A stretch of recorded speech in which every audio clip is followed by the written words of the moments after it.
este módulo de actualización de hepatitis virales en ASENCAI 2020.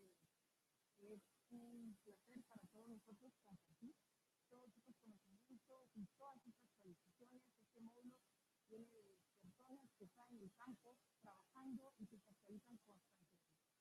Nuestro primer expositor, el doctor Bernal Cordero de Costa Rica, presidente saliente de ASENCAI, con ustedes para el tema situación actual de las hepatitis virales crónicas en Centroamérica. El tiempo es todo suyo.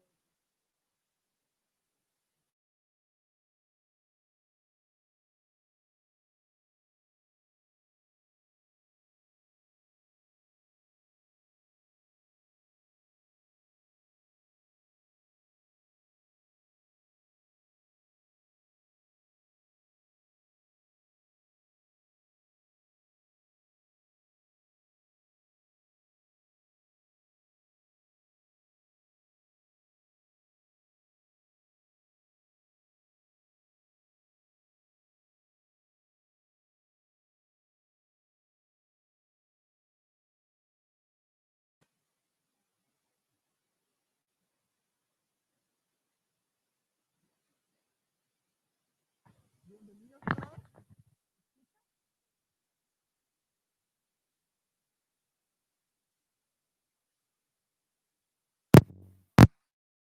Bienvenidos todos a este módulo de actualización de hepatitis virales. Es un gusto que estén acá con nosotros. Es un módulo lleno de expertos y personas médicos que trabajan en el campo de las hepatitis.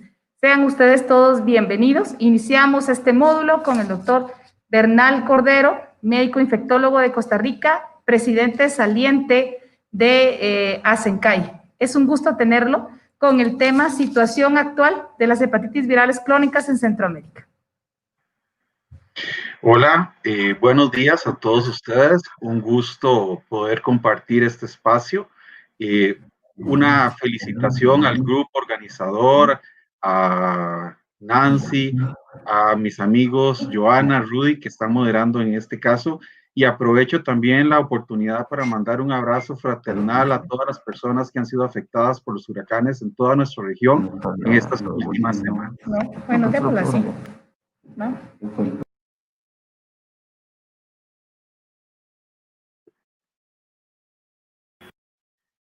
El día de hoy me corresponde hablarles acerca de la situación de las hepatitis virales crónicas en Centroamérica y República Dominicana. En realidad, ha sido un trabajo bastante dificultoso porque, como ustedes sabrán, existe muy poca información disponible acerca de la epidemiología de nuestra región.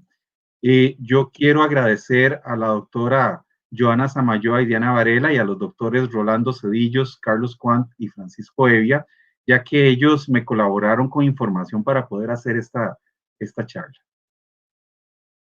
Para empezar, vamos a recordar que en el año 2016, en la Asamblea Mundial de Salud, los gobiernos de todos los países aprobaron la primera estrategia mundial del sector de salud contra hepatitis víricas. Una de esas metas planteaba tratar 8 millones de personas que sufren de hepatitis B o C al año 2020, con un objetivo a largo plazo, partiendo de cifras del año 2016, de reducir en un 90% la incidencia de las hepatitis víricas y de un 65% la mortalidad para el año 2030, y con esto eliminando un problema de salud pública. Acercándonos a las Américas, las hepatitis virales causan más de 125,000 muertes al año y la gran mayoría de estos fallecimientos es por hepatitis B y C. Y lo irónico de esto es que el 90% de las personas infectadas con hepatitis C se pueden curar si reciben un tratamiento apropiado. Y por otro lado, con la vacunación podemos evitar la transmisión de la hepatitis B. En el recuadro inferior derecho les estoy mostrando las dos cascadas de atención, tanto para hepatitis B y hepatitis C de los años 2015 y 2016, ya que, si bien es cierto, pareciera que es muy sencillo llegar a estas metas, ya para esa época se había estimado que muy pocos países iban a poder alcanzar esta eliminación ya que para ese momento únicamente se había alcanzado un 20% en el diagnóstico y una reducción de un 10%, perdón, y alcanzado únicamente un 10% del tratamiento.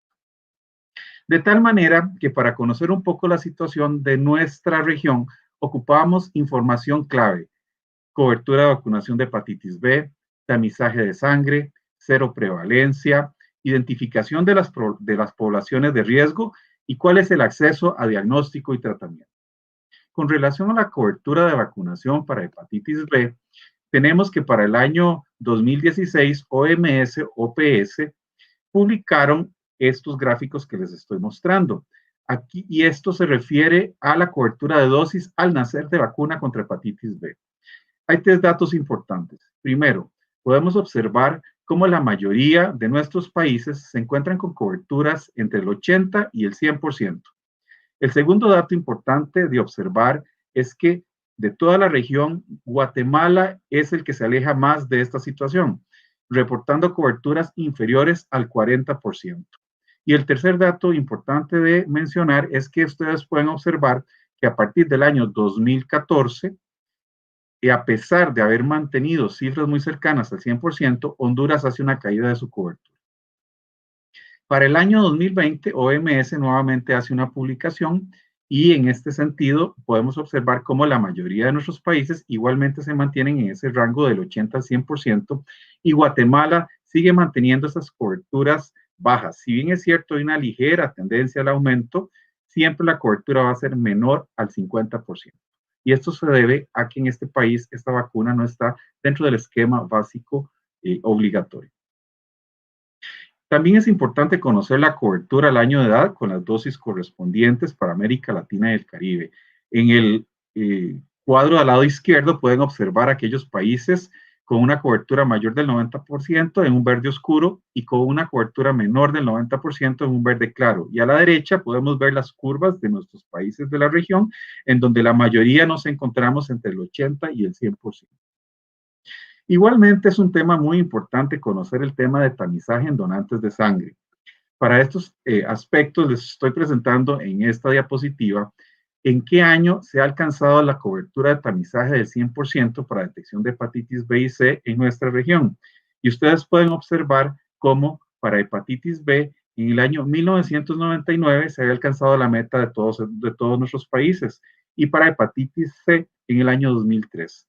Habiendo sido los primeros países en alcanzarlo, Costa Rica en el año 93 para hepatitis B y Costa Rica y El Salvador en el año 1997 para hepatitis C. De tal manera que debemos conocer cuál es el porcentaje de pruebas reactivas para hepatitis B. Esto es un dato del año 2013, también publicado por OPS-OMS, y podemos encontrar cómo hay alguna disparidad en nuestra región, desde cifras tan bajas como un 0.1% en Nicaragua hasta cifras tan altas de 0.5% en Guatemala. Y para hepatitis C igualmente encontramos contrastes con cifras de 0.2% para República Dominicana, 0.2% para El Salvador y cifras más altas de un 1% para Guatemala. Todo esto para el 2013. De tal manera que estos datos nos llevan a pensar en cuál es la seroprevalencia de las hepatitis virales crónicas en nuestra región. En este respecto, tenemos algunos estudios, tal vez uno de los más importantes es el estudio publicado por el doctor Schweitzer y su grupo. Esto fue publicado en Lancet en el año 2015 y se trata de un estudio sistemático en donde ellos revisan toda la literatura existente del año 65 al año 2013 y para ese momento encuentran un promedio para América Latina de 0.81. Como ustedes pueden observar, para ese momento hay dos países que se encuentran arriba de ese promedio, que son República Dominicana con 4.09% y Panamá con un 1.68%. Posteriormente, se hace un nuevo cálculo por parte de CDA en el año 2016 y para este momento el promedio de América Latina baja a 0.28 y pueden observar como la mayoría de nuestros países están arriba de este promedio, excepto Costa Rica con un 0.2. Igualmente han habido comunicaciones con relación a incidencias y nos clasifican en baja o intermedia. Ahí ustedes pueden ver los países que se localizan en cada uno de estos grupos. Igualmente tenemos un reporte en el año 2017 de los genotipos más comunes de hepatitis B en la región, estableciéndose que para Centroamérica los genotipos F y H para hepatitis B son los más frecuentes y para la región del Caribe, República Dominicana, A1, A2 y A5. Refiriéndonos ahora al tema de la prevalencia de infecciones por hepatitis C, bueno, tenemos varias fuentes para esta información y quiero recalcar que mucha o la mayoría de la información que les estoy dando de acá son estimaciones y son extrapolaciones por el mismo hecho de no contar con información directa. Y ustedes pueden observar que para el año 2016 se tenía una prevalencia la más baja en El Salvador con un 0.26, hasta una prevalencia más alta en la mayoría de los otros países de 0.54%, siendo todos ellos menores al promedio de América Latina y del Caribe, que se estimó para ese momento en 0.65%.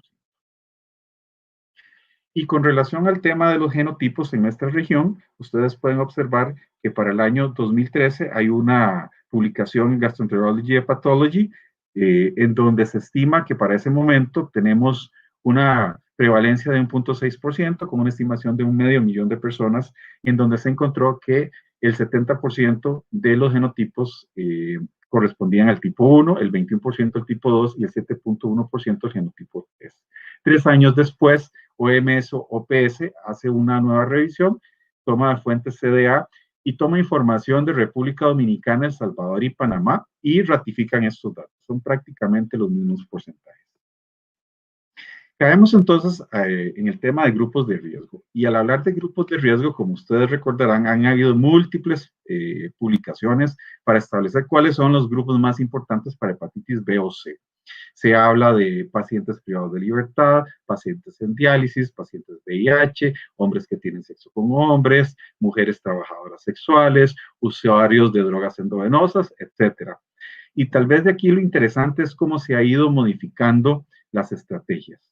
Por ejemplo, en el caso de hepatitis C, las estrategias de tamizaje han cambiado de hacer tamizajes en bancas de sangre a hacer tamizajes en baby boomers o en poblaciones de alto riesgo, lo que llamamos pacientes ocultos.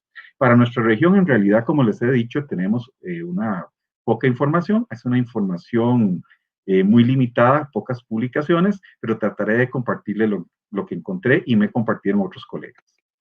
Por ejemplo, para El Salvador, en el Hospital Rosales, para el año 2016 se detectaron 55 casos de hepatitis B, 32 de ellos con VIH. Igualmente para este hospital y con relación a la hepatitis C, 19 pacientes, 12 de ellos con VIH. En Costa Rica, en el año 2017 y publicado en el 2018, se realizó una encuesta de comportamiento sexual y prevalencia de VIH e infecciones de transmisión sexual, haciendo una encuesta en población de mujeres trans, mujeres trabajadoras sexuales y hombres que tienen sexo con hombres. Y tal vez lo interesante de esto fue los siguientes datos. La prevalencia encontrada para hepatitis B fue de 2.4% y de 1.2% para hepatitis C en el caso de mujeres trans. En el caso de hombres que tienen sexo con hombres, se encontró una prevalencia de 0.4% para hepatitis B y ningún caso de hepatitis C. Y para trabajadoras sexuales, 1.22% de prevalencia para hepatitis B y ningún caso de hepatitis. Como yo les comenté, hay poca información y en nuestra región es muy importante el criterio de experto. Y en este sentido, para Costa Rica y para hepatitis C, se ha establecido que tal vez los grupos más importantes de riesgo son aquellos pacientes con transfusiones sanguíneas antes de 1990, sin una fuente obvia de contacto, y aquellos pacientes hemofílicos y que requerían derivados sanguíneos. Y en esta misma línea, para Honduras, las mujeres trabajadoras sexuales, las mujeres trabajadoras del sexo, los pacientes en hemodiálisis y los pacientes con transfusiones sanguíneas previo a tamizaje. Para Honduras tenemos para el año 2015 igualmente información muy interesante en relación a hepatitis B, en donde podemos observar que la mayoría de los casos se dan en mayores de 15 años y existe una distribución muy heterogénea en ese país dependiendo de las regiones. Para Honduras y el año 2014 igualmente hay un estudio hecho en mujeres embarazadas en 8 regiones, en donde ustedes pueden encontrar una prevalencia ajustada de 2.7 y también con una heterogeneidad en las prevalencias dependiendo de la región. Para el 2014 se hace un estudio de hepatitis A y B en pacientes VIH y se encuentra una prevalencia de 0.6% de pacientes con hepatitis B y VIH. Para el 2012 tenemos un registro de casos de hepatitis B para Nicaragua y tal vez lo interesante de este gráfico es observar que en 4 regiones del país se sitúan más del 50% de los casos. Y Guatemala, bueno, es un ejemplo en realidad para toda la región, un trabajo extraordinario que está haciendo la doctora Samayoa y todo su grupo de trabajo y otros centros de salud con una cantidad de tamizaje a nivel nacional y algunos grupos de riesgo tratando de buscar pacientes. Igualmente han hecho pruebas en servicios de emergencias, de maternidad, más de 5,000 pruebas y con estos resultados que ustedes ven. De todo esto, llegamos entonces al hecho de conocer qué es lo que está sucediendo en nuestros países. Les hago la acotación de que esta información que les presento en esta diapositiva tiene como fuente un estudio publicado en Lancet Gastroenterology and Pathology en el 2018, en donde se hace un modelaje con información disponible y con opinión de experto. Son estimaciones. Y para ese momento se habla de aproximadamente 172,000 pacientes portadores del virus de la hepatitis B, 13,000, casi 14,000 pacientes diagnosticados y casi 2,500 pacientes tratados. Ellos introducen el término de elegible que corresponde a aquellos pacientes que siendo portador del virus tienen criterios para ser tratados. Y en el cuadrante superior derecho les estoy mostrando la gráfica de la cascada a nivel global con los diferentes continentes para que puedan compararla con nuestra cascada. Por otro lado, en la cascada de atención de hepatitis C para Centroamérica, igualmente tenemos muchas fuentes. La estimación es de 342,000 pacientes con este virus en la región. Y tenemos algunos datos de estimación de pacientes diagnosticados y curados, como les digo, con estas fuentes de información. Sin embargo, personalmente encuentro que estos datos son un poquito elevados, lo que se está siendo reportado acá, y por eso yo insto para que a partir de este momento en todos nuestros países empecemos a tener un control de los datos y conozcamos realmente nuestra epidemiología. Arriba les muestro la cascada de América Latina y del Caribe para hepatitis C, en donde ustedes ven claramente que la tasa de diagnóstico es menor al 20% y la tasa de tratamiento es menor al 5%. ¿Todo esto para qué nos sirve? Bueno, para conocer qué es lo que está pasando con estos dos virus. En realidad, quiero mostrarles este cuadro en donde les voy a mostrar las tasas de mortalidad debido a hepatitis B y C y las tasas de morbilidad, cirrosis por hepatitis B y C y cáncer hepático por hepatitis B y C. Si bien es cierto, tenemos tasas de mortalidad relativamente bajos, podemos observar cómo las tasas de cirrosis debido a hepatitis C son altas, todas ellas, excepto en Panamá, mayores a 5. Y en el caso de cáncer hepático debido a hepatitis C, igualmente, con excepción de Honduras, todas mayores a 2. Con este cuadro les quiero mostrar un estudio realizado en el 2015 en donde se muestra las muertes causadas por hepatitis víricas en Centroamérica y ustedes pueden observar que la mayoría de ellas son causadas por el virus de la hepatitis C, aproximadamente un 85%. Y pueden ver que el número de casos no son nada despreciables, desde 200 casos en Panamá hasta 2,263 casos en Guatemala. Y por ser Guatemala el país con más casos, me permito presentarles esta gráfica, en donde pueden observar en la línea superior, en la curva superior, que corresponde al total de pacientes muertos por hepatitis C. En la segunda curva, la de punto y rayita, el número de casos de cirrosis por hepatitis C. Y en el caso de la línea punteada, el número de casos de cáncer de hígado por hepatitis C. Y tal vez lo que me interesa es que vean que desde el año 2008 al 2015, esas curvas han sido ascendentes. De tal manera que viendo toda esta información, nosotros lo que requerimos para este momento es tomar medidas. Tenemos que establecer estrategias en nuestra región para poder empezar a conocer nuestra epidemiología y tomar acciones. OPS OMS ya ha establecido un plan de acceso y de trabajo y para ello ha establecido 5 estrategias. 1. Información para una acción específica. Primero que todo, tenemos que establecer un sistema de información adecuado para conocer cuál es la epidemiología de nuestra región. de tal manera que podamos actuar en la segunda intervención, que es intervención que tienen impacto. No podemos hacer acciones de impacto si no conocemos a nuestra población. Por supuesto que estas atenciones se van a hacer en un término de acceso equitativo para todas las poblaciones. Acceso a tratamiento, acceso a diagnóstico, acceso a información, bajo un modelo de financiación para la sostenibilidad. Si nosotros conocemos bien nuestra epidemiología y hacemos intervenciones de impacto, podemos bajar costos y tener muchas ganancias. Y por supuesto, innovar. Con todo esto, vamos a llegar a concluir que Centroamérica y el Caribe es una región heterogénea en aspectos socioculturales y políticas de salud, que no conocemos la epidemiología de las hepatitis virales de nuestros países, que no existe en la mayoría de los países programas formales de información y educación de las hepatitis virales para la población en general ni para el personal de salud, y que todo esto nos impacta negativamente en el desarrollo de las estrategias de diagnóstico, tratamiento y seguimiento de estas enfermedades. De tal manera que nuestras acciones deben dirigirse a coberturas de vacunación altas para hepatitis B al nacimiento y esquema completo al año de edad. Identificación y tamizaje de las poblaciones de riesgo en cada país. Campañas de información y educación a toda la población. Educación y entrenamiento a trabajadores de la salud. Tamizaje de sangre y derivados. Garantizar tratamiento para todos los pacientes diagnosticados de hepatitis C. Acceso al tratamiento para pacientes con infección de hepatitis B que son elegibles. Y por favor, publiquemos toda nuestra información. Muchas gracias. Muchas gracias, doctor Bernal. Un gusto tenerlo con nosotros y tener su experiencia. Mil gracias por... Continuamos con nuestro programa. Le damos la bienvenida al doctor Evia, hepatólogo de Costa Rica, del que en lo personal he aprendido bastante y un gran ejemplo a seguir, con el tema barreras para la eliminación de las hepatitis virales crónicas. Bienvenido, doctor.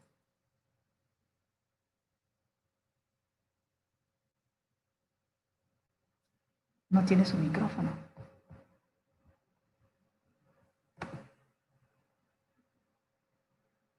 Doctor Evia, su micrófono. Muy bien, muchas gracias, Joana. Felicitaciones a ti y a Rudy por todo este esfuerzo. Realmente es algo especial. Ya me oyen, ¿no? Ya, doctor. Ok, perfecto. Vamos a tratar de entrar.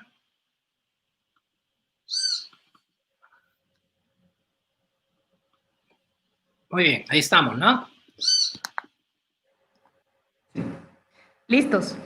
Perfecto, bueno, muy bien. Esta área, y siguiendo y con relación a lo que dijo el doctor Bernal Cordero, muy bien explicado, ¿qué son las barreras que encontramos para el diagnóstico y enlace al tratamiento de los pacientes con hepatitis virales crónicas?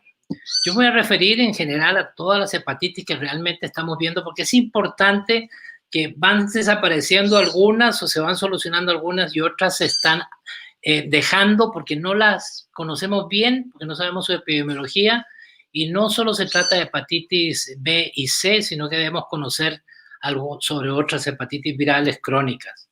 El abecedario de las hepatitis se escribió hace tiempo y hablamos del A, B, C, D, E, F, G, donde tenemos que saber que la F desapareció, ya que en la época en que se descubrió el F también apareció el virus de hepatitis G y se dejó al final el virus G como presente y no existe hepatitis F. Y abajo podemos ver todos estos virus con unas características demasiado bonitas para el daño que hacen en nuestros hígados. ¿Cuál es la importancia de conocer este riesgo para adquirir hepatitis virales? Bueno, todo hablamos de la parte de lo que es transfusión sanguínea, hemoderivados, pero estamos en una nueva era donde situaciones como los tatuajes, los piercings, todo ese tipo de situaciones que nos estamos poniendo en la piel, cosas que están ocurriendo en la gente que utiliza artefactos en la piel, tanto para situaciones estéticas, el uso de la drogadicción, que es parte del desarrollo, entre comillas, que estamos viendo, tenemos que conocer los que son importantes. Ahora, las hepatitis, ¿cuáles son los síntomas? ¿Quién es lo que nos va a orientar a una hepatitis? Lo clásico, y eso ocurre en un porcentaje muy bajo es el paciente que se siente mal, pero se pone amarillo. Lo único que nos orienta a la hepatitis clínicamente es cuando el paciente se pone amarillo y todo el mundo le dice tiene hepatitis. Y esto es una situación muy baja en este tipo de pacientes que van a llegar a hepatitis crónica. Es importante saber, por ejemplo, ver hepatitis C aguda son situaciones que pueden contar con los dedos, algunos si las han visto, una situación que hepatitis C es un problema mayor y todavía no la podemos detectar desde un inicio cuando ocurre la hepatitis aguda. ¿Qué es lo que vemos en nuestro hígado cuando el virus se localiza en nosotros? Y vemos que esto no nos ayuda a orientarnos qué está pasando dentro del hígado porque es difícil. Muchas veces no tenemos los síntomas que nos indiquen que el hígado se va lesionando en forma crónica hasta llegar a la cirrosis. Y como el doctor mencionó, el problema principal es llegar a la cirrosis y a la carcinocirrosis. Es importante conocer que el virus de hepatitis B es el más importante para producir carcinogénesis. Si puede considerar que el virus C no es carcinogenético, si son los otros factores que ocurren como la cirrosis para que se llegue a producir una cirrosis por virus C. ¿Cómo vamos a saber si una persona, esto es importante porque es la clínica de hoy, qué tenemos hoy para saber si un hígado está cirrótico o no cirrótico? Siempre hemos utilizado la biopsia en primer lugar y en la actualidad se trata de no hacer biopsia si es algo que se utiliza de una forma mucho más baja. Estamos hablando de los métodos no invasivos y entre esto tenemos que tomar en cuenta los biomarcadores. Muchas veces la clínica nos orienta, pero el hecho de tener, digamos, algunos biomarcadores como un tiempo de protrombina muy bajo, con plaquetas bajas, son situaciones clásicas que vemos en el día a día, pero tenemos que usar algunas fórmulas con datos bioquímicos, por ejemplo, el APRI, que es un sistema fácil de usar, que lo mencionaré posteriormente. Pero ¿qué es lo que se utiliza hoy, digamos, en el día a día? En estos momentos es el FibroScan, que lleva 12 años de estarse utilizando y es una característica de este FibroScan, que lo tengo en esta parte, donde una onda que se pasa a través del espacio intercostal nos delimita y tomando 10 muestras de este tipo de onda podemos determinar el grado de fibrosis y ya tiene una validación importante en comparación con la biopsia hepática. ¿Qué es lo que hay nuevo en la actualidad? Que los ultrasonidos que estamos utilizando, tipo 2D, que son los que corrientemente mandamos para el abdomen, estamos utilizando una tecnología que se introdujo hace poco, tiene unos 4 o 5 años en la parte práctica, que significa la técnica del shear wave, en el cual marcamos, como lo vemos en la parte aquí arriba a la derecha, un cuadrito y ese cuadrito, yo puedo determinar en ese cuadrito qué grado de fibrosis existe y compararlo posteriormente para determinar que si la paciente tiene cirrosis o no. ¿Cuál es el método mejor? Es la elastografía por resonancia magnética, como lo vemos aquí abajo, inclusive aquí vemos a la derecha un hígado en el cual yo puedo decir, en esta fotografía la parte roja se corresponde a una cirrosis bien establecida y en otra parte del hígado, como en el lóbulo izquierdo, estamos viendo que hay un grado de F1 en la cirrosis, o sea, tenemos que ver que si tomamos una biopsia en una parte va a salir un diagnóstico, si la tomamos en otra va a salir otro diagnóstico. Así que esta tecnología es la mejor, pero es demasiado cara. ¿Qué es el puntaje APRI? El puntaje APRI lo que utiliza es los niveles de transaminasas comparativos con el conteo de plaquetas y si yo tengo más de 1.5, esto me indica que tengo una fibrosis significativa. Esto es para cuando no tenemos ningún otro método, utilicen esta situación, el puntaje APRI, para orientarse en qué grado de fibrosis tiene el paciente que ustedes están viendo. Vamos con los virus que no hemos mencionado anteriormente, como es la hepatitis G. La hepatitis G realmente es una hepatitis que puede dar enfermedad crónica, es una enfermedad que fue descrita en el año 1966 y por el cirujano Barker y realmente puede ser una transmisión que ocurre con este virus por transfusiones, por vía vertical y por vía sexual. Está descrito en hemofílicos y hemodializados, que son los más expuestos, y de 1000 hepatitis que podemos tener virales, 3 pueden corresponder a virus G. Nosotros no conocemos de nuestro virus en Centroamérica y muchas partes del mundo porque no tenemos las pruebas diagnósticas para poder detectar este tipo de virus. La hepatitis C es una situación que tenemos que conocer porque esto va aumentando su diagnóstico y tiene una importancia que nos oriente cuándo tenemos que buscar este tipo de virus que esté produciendo el problema crónico. ¿Cuál es el problema de la hepatitis E? La hepatitis E realmente se describió inicialmente en infecciones que se creían de hepatitis A en la India, tiene una similitud con el virus A.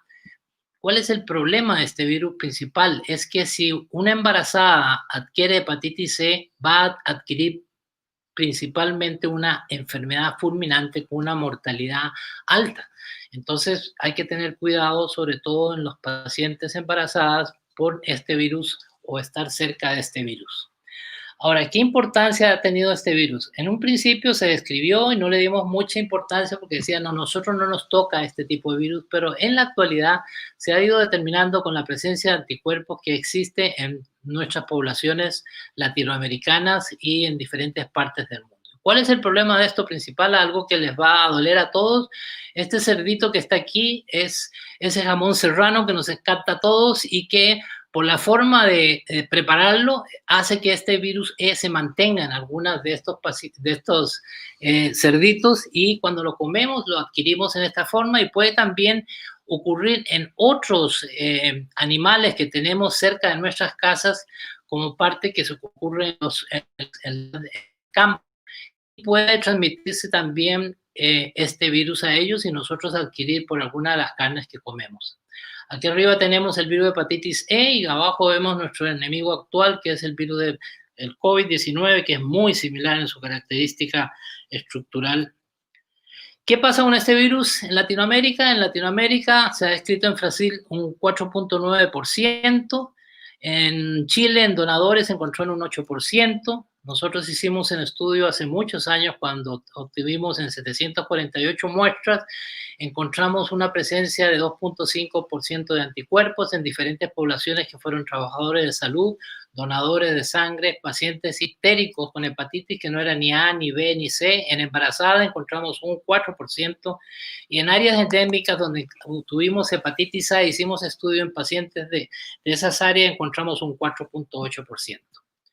¿Pero qué es la importancia de la hepatitis C? Bueno, este estudio que es de Escocia del año 2019 nos está diciendo que no tenemos que pensar solo en el hígado, sino que aquí se reportan la morbilidad y mortalidad asociada al virus de hepatitis C en diferentes situaciones, pacientes diabéticos, inmunosuprimidos, pacientes con daño renal agudo, pacientes con cirrosis descompensada.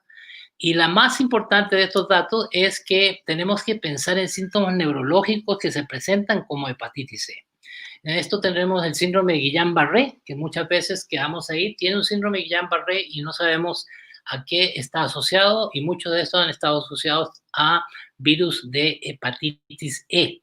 También en insuficiencias renales, en trastornos hematológicos como trombocitopenias o cuando hay trastornos de crioglobulinemias, anemias aplásticas, también en anemias hemolíticas y en otras causas como pancreatitis aguda, como ven ustedes, artritis, miocarditis y tiroiditis autoinmune. ¿Cuál es su tratamiento? Usualmente se usa ribavirina y también están los interferones pegilados asociados a este tratamiento. ¿Cuál es la barrera que tenemos para este virus? El conocimiento epidemiológico. O sea, vamos a tener que utilizar estudios en nuestras poblaciones para saber, basado en la clínica de lo que yo les he mencionado, y buscar este virus. La disponibilidad de pruebas es la otra barrera que tenemos. No estamos pensando solo en virus B y C. Y el cuidado a pacientes, sobre todo receptores de órganos, porque nos van a afectar a estos pacientes por la inmunosupresión que le vamos a dar. Hay 2 vacunas pendientes contra este virus porque vamos a tener más detalles en el futuro en nuestra epidemiología y el problema que nos está dando. Hepatitis delta. Este virus es un virus incompleto en el sentido de que depende del virus B para sobrevivir. O sea, él necesita la envoltura que produce el antígeno de superficie para estar vivo. ¿Qué es la importancia del virus delta? El virus delta fue descrito en los años 80 por el doctor Risetto en Italia en pacientes que eran drogadictos intravenosos que tenían hepatitis B crónica y que tenían una peor evolución hasta que descubrió que existía este virus de hepatitis delta.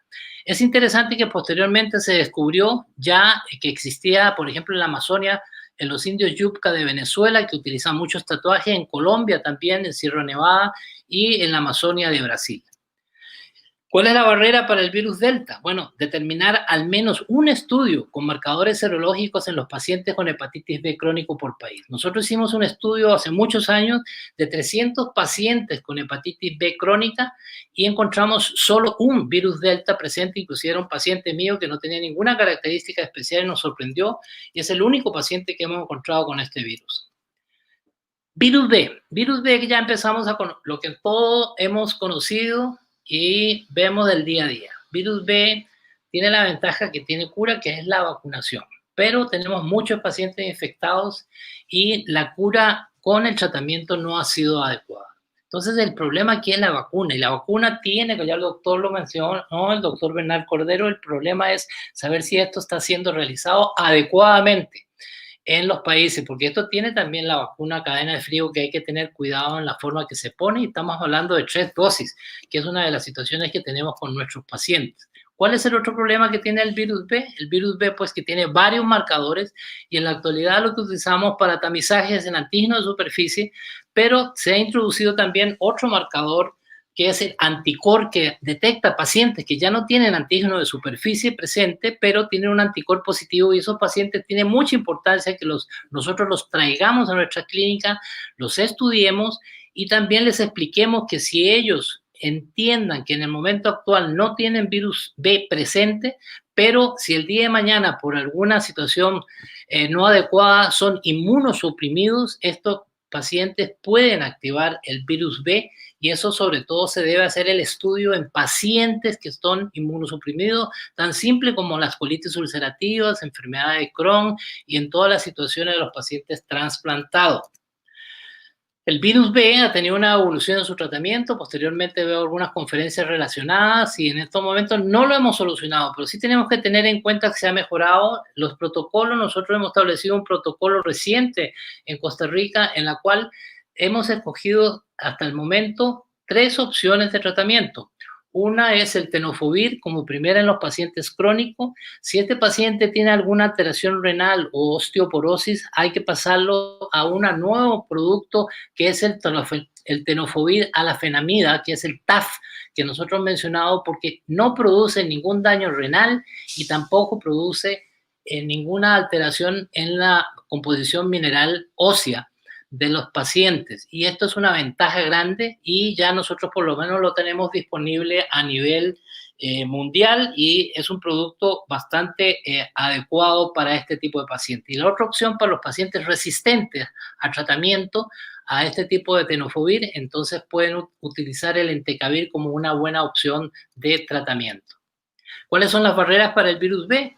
Conocer la epidemiología, Grupo de Salud Nacional, existir una relación gastroinfecto-salud pública, disponer de las pruebas serológicas, tener cómo hacer carga viral, vacunación efectiva y tratamiento disponible, que puede resumirse en tenofovir, el TAF y el entecavir.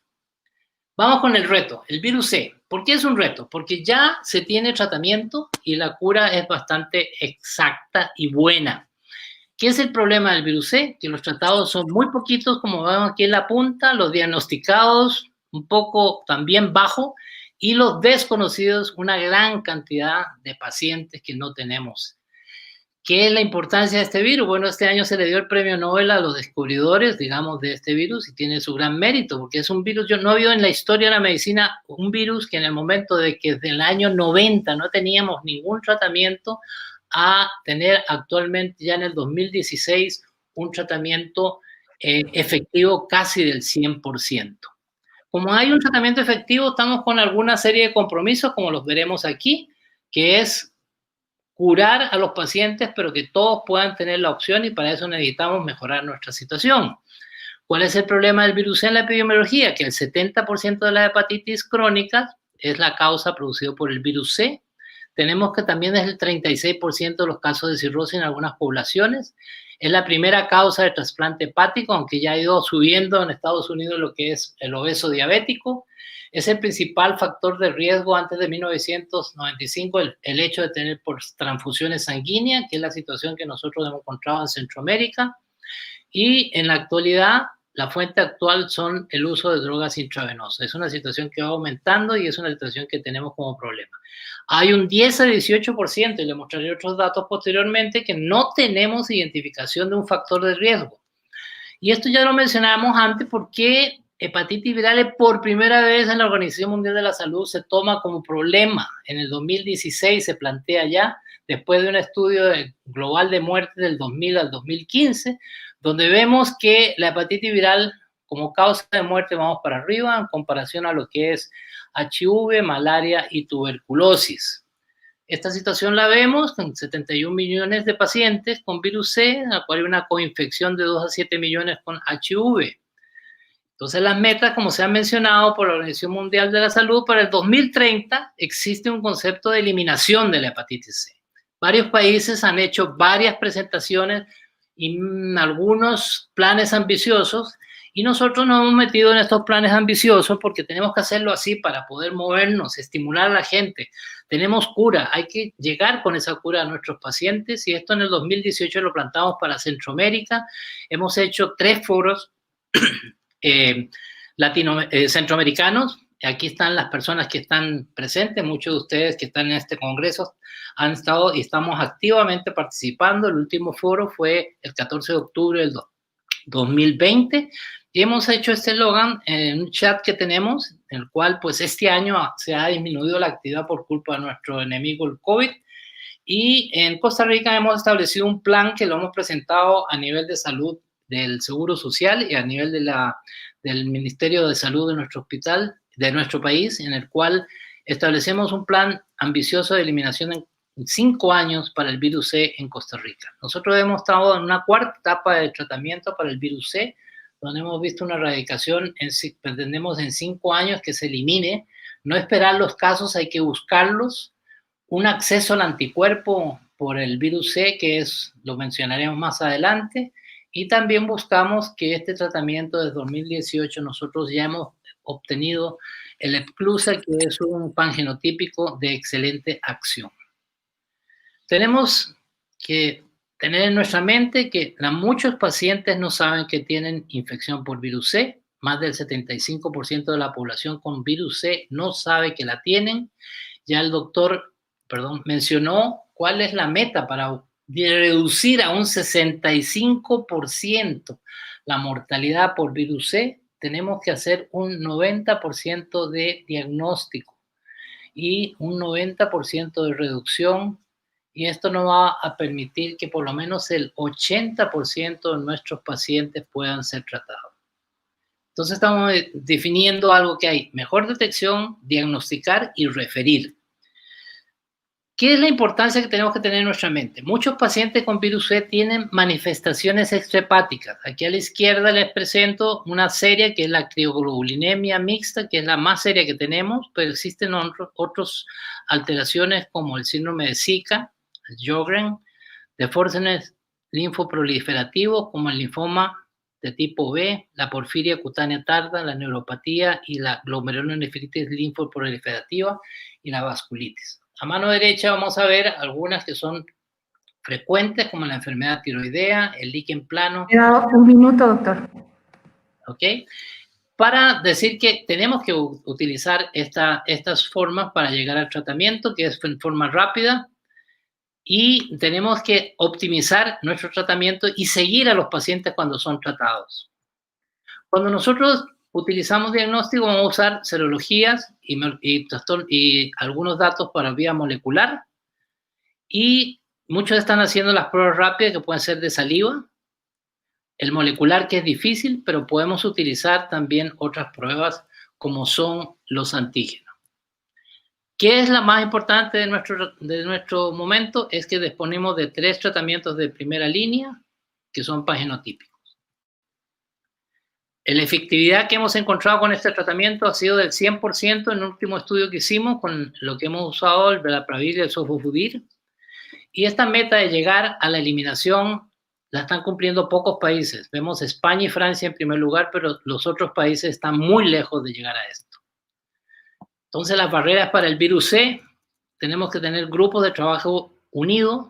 Centroamérica debe ser como un país individualizar las necesidades por país y ayudarnos entre todos para lograr este efecto, una unión de trabajo, empresa privada y salud pública y métodos diagnósticos fáciles, rápidos y baratos, tratamiento pangenotípico y hacerlos ojalá el mismo día. O sea, nuestra labor es grande en lo que tenemos que hacer y tenemos que comprometernos. Gracias. Ya le escribí. Muchas gracias, doctor Evia. Un placer tenerlo como siempre. Gracias por su tiempo. Seguimos con nuestro programa. El doctor Abel Sánchez de Guatemala, médico gastroenterólogo, es uno de los médicos que lleva el control de los pacientes de hepatitis C y B en conjunto con la unidad de infecciosas en el Hospital Roosevelt. Bienvenido, doctor. Él nos va a hablar de la simplificación del tratamiento de hepatitis C. Muchas gracias, doctor Samayoa. Un saludo al comité organizador de ASENCAI. Un especial saludo también a la doctora Samayoa, con quien tenemos mucho seguimiento de nuestros pacientes en el Hospital Roosevelt. Vamos a hablar hoy sobre la simplificación del tratamiento del virus de la hepatitis C. Este es lo que vamos a platicar, porque tratamos la infección crónica de virus C, como lo hablaron nuestros colegas anteriormente, algunos conceptos de virus, genotipos y factores de progresión, y sobre todo enfocarnos mucho al tratamiento de hepatitis C y cómo seguimos nosotros a los pacientes y algunas conclusiones. Bueno, ¿por qué es importante tratar la infección crónica por virus C? Como lo mencionaba el doctor Bernal y el doctor Evia, pues las hepatitis virales figuran como una de las principales causas de morbimortalidad a nivel de toda la región del mundo. Vemos que las hepatitis B son las que causan mayor muerte por cirrosis y cáncer de hígado, pero no menospreciando la hepatitis C, pues la causa de cirrosis es alta y sobre todo que este virus es el que se vuelve mayormente crónico en los pacientes quienes lo tienen. Como mencionábamos, la hepatitis C pues es una infección que puede llegar a provocar hasta un 90% de hepatitis crónica, diferente a lo que pasa con las hepatitis B, que solo un pequeño porcentaje se desarrolla cronicidad. Es importante saber que un 15% puede desarrollar cirrosis de los que tienen hepatitis crónica por virus C, y lo más preocupante es que hasta un 3% por año puede desarrollar cáncer de hígado en estos pacientes, esto con el pasar del tiempo. Pero como mencionaba el doctor Evia, no solo el hígado es el afectado en este virus. Vemos en este estudio REVEAL, donde podemos ver que las causas de muerte por virus C no solo se enfocan a cáncer de hígado y a enfermedad hepática crónica o cirrosis, sino que también a enfermedad extrahepática, como son las vasculitis, la psoriasis, el líquen plano, etc. Pero algo importante es que también el riñón se ve afectado. Síndromes nefríticos, nefrosis y síndrome nefrótico pueden significar hasta 3 veces más riesgo de morir por hepatitis C. Y globalmente, pues el paciente que tiene infección crónica por hepatitis C hasta 2 veces tiene el chance de morir por este virus. Pero algo que nos llama mucho la atención y para lo cual estamos enfocados en buscar a aquellos que no tienen el diagnóstico es que nosotros solo estamos viendo la punta del iceberg. Vemos comparado con países industrializados como Francia, en donde ellos pues tienen una tasa de detección arriba del 75% de la población. Nosotros figuramos con menos del 15% en Latinoamérica y me podría atrever a decir que en Centroamérica es mucho menor. Por lo tanto, la tasa de tratamiento al año corresponde a menos del 1%. Entonces, nosotros no nos podríamos plantear, que para el 2030 podemos eliminar las hepatitis virales. Pero yo los insto, como decía el doctor Evia, para poder buscar a aquellos pacientes que tienen la infección crónica. Pero ¿por qué decimos que el virus de la hepatitis C tiene una cura? Pues gracias a Dios el virus de la hepatitis C no se integra hacia el núcleo celular, diferente a lo que pasa con hepatitis B, en donde el virus se integra a través del núcleo por medio de un enlace covalentemente circular, y también el VIH. Por lo tanto, no podemos hablar de curación en hepatitis B y VIH. Sin embargo, en hepatitis C, pues podemos hablar de que el paciente, al alcanzar una tasa de respuesta virológica, pues está completamente curado. ¿Cómo se comporta el virus de la hepatitis C? Pues sabemos que es un virus muy inteligente, tiene varias proteínas, tiene la proteína core, que es el núcleo en el cual está relacionado con el desarrollo de cáncer de hígado, proteínas estructurales y proteínas no estructurales. Las proteínas estructurales son las que se encargan de generar el asamblaje del mismo virus y las no estructurales pues son las que permiten que este virus se replique de forma efectiva. Ahí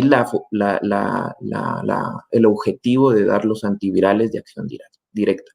Mencionaban en las presentaciones previas que existen varios genotipos de hepatitis C. Como ven en esta gráfica, pues son más de 5 genotipos que están distribuidos a nivel mundial. Más del 70% corresponden al genotipo 1. En la región Centroamérica no tenemos muchos datos, pero generalmente el mayor porcentaje de genotipo es el genotipo 1A. Pero ¿por qué es importante conocer el genotipo? Ustedes dirán, ahora ya tenemos tratamientos pangenotípicos, pero el seguimiento de los pacientes es muy importante. Como ven en esta gráfica, en un estudio astral en donde se evaluó sofosbuvir más velpatasvir, el genotipo 3 tiene un chance de tener menor respuesta virológica sostenida y hasta un 46% tienen recaída al tomar el tratamiento. Por lo tanto, tener un paciente con genotipo 3 me hace pensar que este paciente tiene que tener un apego inmediato porque puede desarrollar cirrosis más rápido y por lo tanto cáncer de hígado. ¿Cuáles son los factores de protección o de progresión para que un paciente pues empeore en cuanto a hepatitis C? Vemos que los factores de mal pronóstico es que el paciente sea añoso, que esté coinfectado con virus de hepatitis B o VIH, que tenga resistencia a la insulina. Ya hablamos lo del genotipo 3, que estos son los que tienen más cirrosis. Y factores protectores son aquellos pacientes que son de menor edad, menos de 30 años, que no tienen fibrosis, que tienen transaminasas normales, o ha habido una asociación entre la ingesta de café con un factor protector para enfermedad hepática crónica. Como vemos, a partir del año 90 empezaron a surgir los tratamientos, de los cuales teníamos el interferón estándar. Las tasas de curación eran muy bajas. Para 1998 pues surge la ribavirina, que es un potente antiviral que todavía tiene su cabida en algunos casos. Sin embargo, las tasas de respuesta virológica eran muy bajas. Podemos ver que para el 2001 pues surgió el interferón pegilado y las tasas no alcanzaban un 50%. Pero fue hasta el 2010 en donde encontramos un boom de los agentes antivirales de acción directa que alcanzaron más del 70% de curación. Sin embargo, los efectos secundarios de estos medicamentos eran altamente peligrosos. Por lo tanto, se fueron mejorando los antivirales y hoy por hoy tenemos más de 13 drogas con buena efectividad y con muy bajos efectos secundarios. Como les mencionábamos, tenemos todas estas drogas, tenemos los inhibidores de la NS5A, que son proteínas no estructurales, estos terminan en asvires, entre ellos tenemos el velpatasvir y el edipasvir, que tenemos acceso, tenemos los inhibidores de la polimerasa, cuyo exponente es el sofosbuvir, y los inhibidores de proteasa, que son los inhibidores de la proteína no estructural NS3 y NS4. Este conjunto de drogas pues ha llevado a que tengamos una curación completa del virus de la hepatitis C. Pero algo muy importante es que todo paciente que tiene cirrosis debemos de tener mayor cuidado. ¿Por qué? Porque los pacientes cirróticos con hepatitis C pues necesitan un screening de cáncer de hígado, no podemos demorar el inicio de la terapia. Se dice que las tasas de curación son mucho menor, requieren más antivirales, en este caso ribavirina, o se puede prolongar la tasa de tratamiento, es decir, las semanas de tratamiento. Esto se los menciono porque los pacientes que tienen cirrosis donde se estudió sofosbuvir más daclatasvir, vemos que la tasa de curación de aquellos pacientes que tienen ya cirrosis, pues es menor del 60%. Y esto nos hace pensar que el paciente necesite tomar por lo menos 24 semanas o agregarles ribavirina. Como mencionaba el doctor Evia, tenemos muchas técnicas para evaluar la fibrosis hepática. Hoy por hoy tenemos la técnica de FibroScan, que es la elastografía de transición, un método no invasivo en donde no necesitamos hacer una biopsia hepática, sino tenemos que ponerle una sonda de ultrasonido para generar una vibración controlada y evaluar el bloque del hígado para ver si este paciente tiene un hígado más rígido, pues ya me da la idea de que tiene fibrosis avanzada o cirrosis. Las guías europeas para el estudio del hígado y americanas, juntos con la IDA, ha determinado que el uso de FibroScan es una herramienta importante para definir si un paciente ya tiene fibrosis avanzada o cirrosis. Tenemos esta serie de medicamentos a nuestra disposición para tratar el virus de la hepatitis C. Como miran ustedes, la mayoría son pangenotípicos, es decir, se utilizan para todos los genotipos. Hay algunas excepciones en donde podríamos utilizar menos tiempo, pero en general son 12 semanas de tratamiento, esto incluso ya con cirrosis compensada. Puede ser que un paciente cirrótico descompensado necesite mayor tiempo, pero generalmente nosotros en Guatemala tenemos disponibilidad del Velpatasvir-Sofosbuvir y Ledipasvir-Sofosbuvir. Probablemente en la región del Caribe y de todo el resto de Latinoamérica puedan tener acceso a Glecaprevir y Pibentasvir, que la ventaja se dice que pues, se puede utilizar 8 semanas en grupos selectos de aquellos pacientes no cirróticos, pero como ven ustedes, pues el arsenal de medicamentos es grande y lo tenemos a disposición en nuestras regiones. Algo que quise traer a colación es poder tratar unos puntos específicos de algunos temas de pacientes que pueden darnos problemas. Por ejemplo, aquellos con enfermedad renal crónica que ya están en diálisis, pues se dice que no podemos utilizar el Sofosbuvir, sino que tenemos que utilizar medicamentos que se metabolicen a nivel hepático. Dentro de ellos, pues Ledipasvir, Sofosbuvir y Velpatasvir, Sofosbuvir, en teoría no lo podríamos utilizar porque estos generan, pues, la excreción de un metabolito que puede ser tóxico para el paciente. Sin embargo, como mencionarles un dato, nosotros en Guatemala lo hemos utilizado porque no tenemos otra opción y nos ha ido muy bien. Los pacientes han tenido curación del 100% y la tasa de efectos secundarios pues ha sido pues casi nada. ¿Qué pasa con los pacientes VIH y hepatitis C? Es decir, los coinfectados. Se dice que la respuesta virológica de estos pacientes es la misma, similar a aquellos pacientes que no tienen VIH. Podemos ver que las tasas de curación son muy buenas y esto es independientemente si el recuento de células CD4.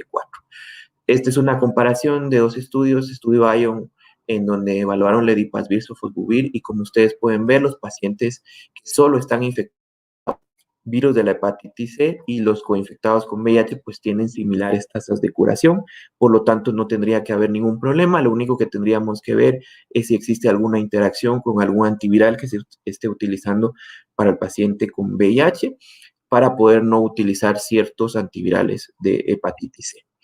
¿Qué pasa en los pacientes con cirrosis descompensada? Los podemos tratar. ¿Por qué? Porque hasta un 56% mejoran la función hepática al darles el tratamiento.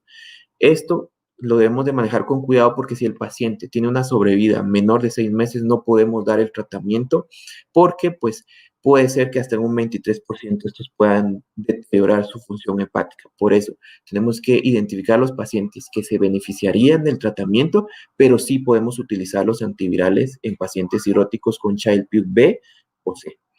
Se dice que no podemos utilizar en estos pacientes inhibidores de proteasa porque estos tienen un metabolismo hepático, pero podemos utilizar medicamentos basados en Ledipasvir, Sofosbuvir, de los cuales nosotros pues tenemos acceso. ¿Qué hacemos nosotros durante el tratamiento? Básicamente le hacemos una carga viral basal, a las 4 semanas le hacemos otra para ver monitoreo, pero lo ideal es hacer una carga viral al final del tratamiento y luego 12 semanas posterior a la finalización del tratamiento para declararlo curado. También es importante cómo vamos a manejar la fibrosis del paciente después de curarse. Si este paciente inició con fibrosis leve, este paciente después de ser curado debe ir con su médico de cabecera, ya no necesita más seguimiento. Si inició con fibrosis intermedia, este paciente pues puede progresar a fibrosis avanzada y hay que seguirlo durante varios años, por lo menos cada año hacerle un fibroscan. Y si este paciente ya era cirrótico o con fibrosis avanzada, se va a seguir de por vida con tamizaje para cáncer de hígado y tamizaje de varices esofágicas, y si las varices esofágicas existen, pues erradicarlas. ¿Existe reversión con el tratamiento de la presión de la vena porta? Claro que sí, se ha descrito en varios estudios. Generalmente los pacientes con Child-Pugh A son los que tienden a mejorar de una forma increíble, por lo tanto esto es muy importante para la calidad de vida de los pacientes. ¿Existe reversión de la fibrosis? Sí. En este estudio publicado este año, hasta un 40% de pacientes mejoraron su cirrosis mediante la medición de fibroscan. Por lo tanto, pues es importante decirle al paciente que puede mejorar su enfermedad hepática. Y no solo la enfermedad hepática per se, sino que también manifestaciones extrahepáticas están descritos que pueden mejorar la púrpura, la enfermedad renal, las neuropatías, esto incluso al terminar el tratamiento, incluso después de un año de haber declarado al paciente curado. Por lo tanto, pues la calidad de vida del paciente puede mejorar increíblemente. Y sobre todo que vamos a reducir la tasa de hepatocarcinoma en los pacientes que están con hepatitis C. En este estudio podemos ver que aquellos pacientes que no alcanzaron una curación, pues la tasa de hepatocarcinoma pues puede llegar hasta en un 50%. Sin embargo, aquellos pacientes que sí fueron curados, pues la tasa de aparecimiento de cirrosis, de cáncer de hígado, perdón, puede alcanzar solamente un 8%. Pero esto es importante, que el paciente que ya tenía cirrosis con hepatitis C no se libra del riesgo de desarrollar cáncer de hígado. Tenemos que seguirlo de por vida para evitar a que en algún momento desarrolle cirrosis. Y a manera de conclusión, pues sabemos que la infección crónica de hepatitis C continúa siendo un problema de salud pública a nivel mundial y no digamos a nivel de nuestra región. El tratamiento oportuno puede evitar la progresión de la enfermedad hepática y sobre todo reducir la tasa de incidencia de hepatocarcinoma. También las manifestaciones extrahepáticas las podemos reducir alcanzando una respuesta virológica sostenida. Sin embargo, como mencionaban mis colegas, faltan muchas estrategias en Latinoamérica para encontrar a los no diagnosticados y tratarlos. La brecha es grande y por eso yo les hago esta pregunta al público, es que ¿realmente estamos preparados para poder vencer esta enfermedad? Pues tenemos que hacernos esa interrogante para poder empezar a actuar en nuestros campos de trabajo. Les dejo esta gráfica solo para terminar, que básicamente nos ha llevado más de 25 años poner de rodillas al virus de la hepatitis C, pues es tiempo de que terminemos con él. Muchas gracias. Muchas gracias, doctor Abel Sánchez. Un gusto tenerlo y de una vez aprovechamos que está aquí acompañándonos. Tenemos una pregunta. La pregunta dice así: ¿considera necesario hacer genotipos para iniciar tratamientos teniendo medicamentos pangenotípicos? Hoy por hoy se está evitando la realización de genotipo porque el alcance de genotipos a veces es un poquito restringido. Está descrito que como ya tenemos medicamentos pangenotípicos, no necesariamente necesitamos tener un genotipo para iniciar tratamiento. Lo único que yo les mencioné es que probablemente si tenemos un genotipo 3, hay que tenerlo más de cerca, es decir, asociarnos de instrumentos para ver si el paciente ya tiene cirrosis, pues probablemente tenerlo de cerca para ver si va respondiendo a las 12 semanas o a las 12 semanas después del tratamiento. Pero mi respuesta sería que no necesitamos hoy por hoy teniendo un tratamiento pangenotípico. Bueno, agradecemos al doctor Sánchez y a todos ustedes que nos hayan acompañado en este primer bloque y esperamos que nos sigan acompañando en el segundo bloque. Gracias a todos.